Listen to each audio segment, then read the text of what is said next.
Hey, how's it going? I am Recon18. Today I'm doing an in-depth guide on the brand new operator Echo. This is the final guide at the timing of this video. We'll do updated ones as these come out, as new operators are unleashed.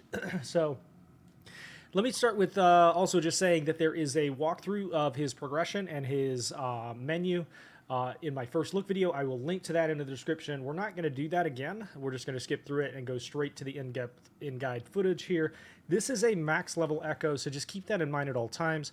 One of the major differences, obviously, is at max level he will stun and obliterate enemies. He will scan.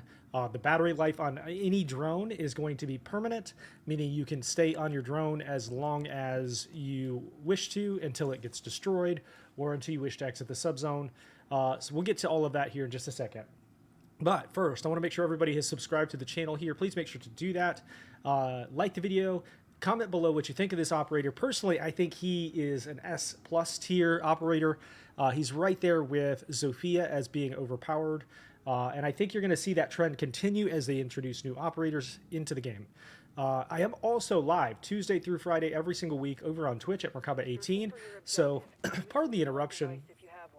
Ash had something very important to say. So make sure to check out my Twitch channel if you like what you see here. And we do Maelstrom runs every single week. All kinds of fun stuff. So let's get right into it. Let's start with some basics, okay? So he has the exact same guns, as you can see, as Hibana, which makes them some of the worst in the game, in my opinion. I tend to use either the shotgun or the MP5 silenced, and then his pistol. A lot of people like the Bearing 9. I personally just like the pistol better, and I use the shotgun. So he has what is called a Yokai drone. So let me start with the basics here. You deploy it, and then you can fly around. As you can see, there's Mr. Echo. Look at that drip. And then you can kind of fly around with it. So one of the basic things you need to remember is that he has a sonic burst. And let me show you what that looks like. So you walk around, and it can do things like, okay, let's say I don't know where any enemies are. We can scan that area. Scan that area. And scan for enemies. None on the map at the moment, apparently. But at every 15 seconds or so, these sonic bursts are going to recharge all three of them. Meaning every 15 seconds, you get all three back. So the way to maximize the usefulness of these is to essentially use all three of them within that 15-second time frame. And that way you're not losing any of them necessarily. So as you can see there are nests that we're going to track. We'll get to some of the information about that here in just a minute. The other thing that you can do is go down and move around on the ground like this. Now, important to note that while you're on the ground, you cannot use your sonic burst, but you can use a passive scan, which will scan the area around you and mark any enemies nearby. So this is essentially like a direct replacement for the XR drone. You push the button to fly back up, and you can move around through windows, etc. Key important note here, if there is a window, you can use the sonic burst to break the glass. It will not break soft walls like this, but it will scan through them. Important to note also that the sonic burst will not do damage through any of the walls. It will only scan or obliterate, and as you can see here, we're about to obliterate those two. Instantly dead. It will obliterate everything all the way up to a rooter. Meaning sowers and lurkers and smashers, apexes obviously, will not be, or tormentors, will not be obliterated. However, you can stun them with that. Now, and as you just noticed, the sonic burst does not discriminate against targets. Meaning if you accidentally hit a nest that you're trying to track with the sonic burst, it's going to pop it. Okay, so make sure to be careful with that. That is also the case with decontamination, meaning if you pick and pop a nest on decontamination, it's going to start all of those nests, and they're going to howl. So just remember that it does not discriminate. The one thing that you will notice too is that on biopsy, for example, it will not, or capture, it will not obliterate the enemy in one shot. However, the burst does enough damage to kill any enemy in the game eventually. So if you hit an apex hundreds of times, for example, it will eventually kill it. It will take you a while. And you might as well just kill it in other ways. But you can eventually kill all targets with this. So just keep that in mind as you're using this drone, as you're moving about the world, that eventually you can kill it. With biopsy, with capture, it will not automatically kill them, even if they're grunts or if they are low-level Archies. so that you can go up and stun them and then take them down appropriately. Okay, a couple of other pieces of information to keep in mind with this drone, that essentially the drone is incredibly fickle and very fragile, meaning it can be destroyed by smashers stepping on it. If a tormentor comes up underneath the drone, it will destroy it. The aura around apexes will destroy it. There's a number of different ways that the drone can die very easily. And if you lose the drone, you lose it. You have to get another recharge box in order to get another drone. Now, another thing to keep in mind, we're going to demonstrate this in just a second, is that if you go off the map or try to fly in an area that the map does not allow, it will instantly destroy the nest, or destroy the drone. This is important because his drone is incredibly powerful, but you can easily lose it, and then if you don't have any refresh boxes left, you are left to just you're basically an operator without an ultimate. So that's one of the ways that they've sort of balanced this a little bit.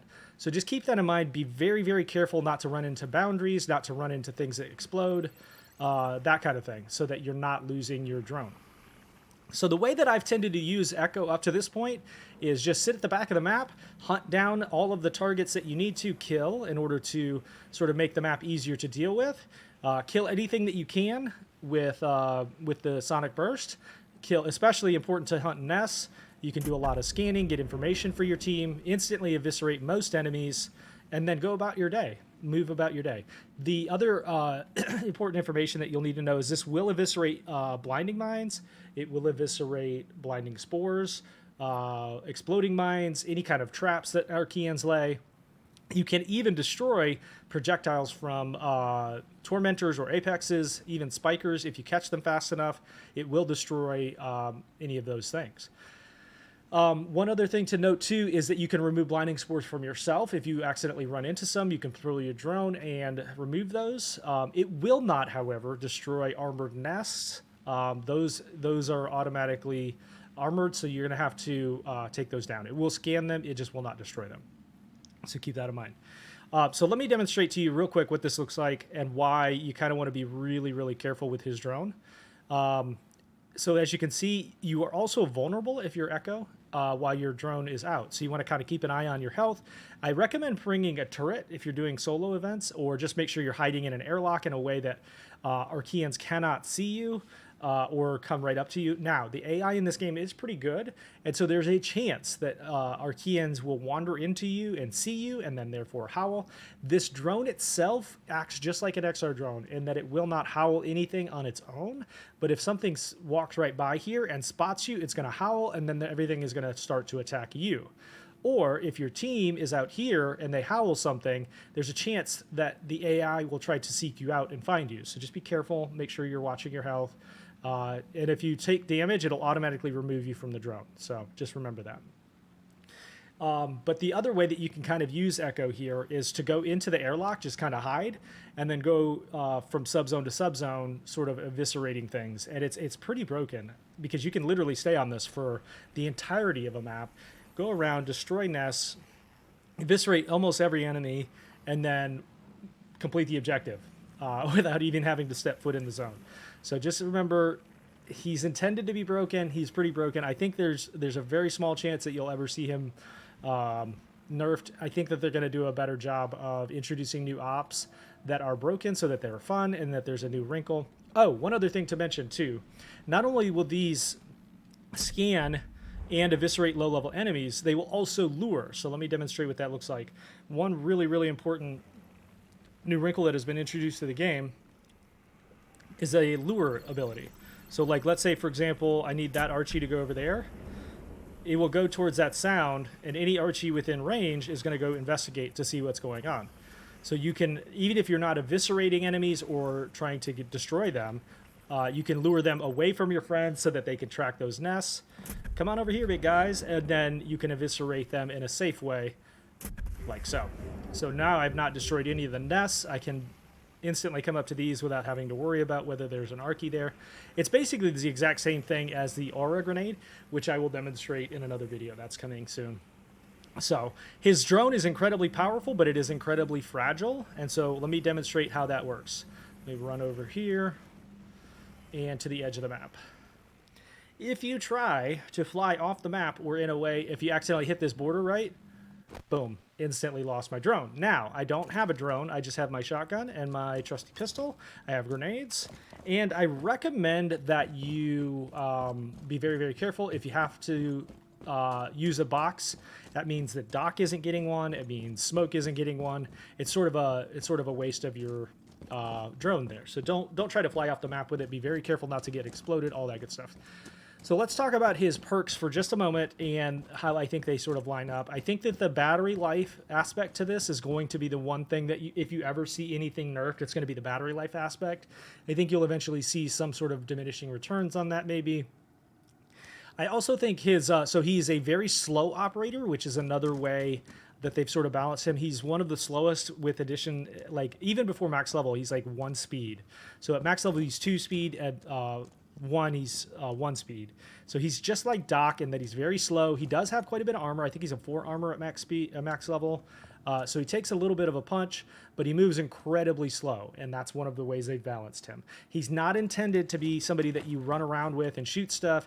He's the kind of operator where you sit back here, use your drone, and then go and do the objectives so that you're not taking damage. So just keep that in mind at all times.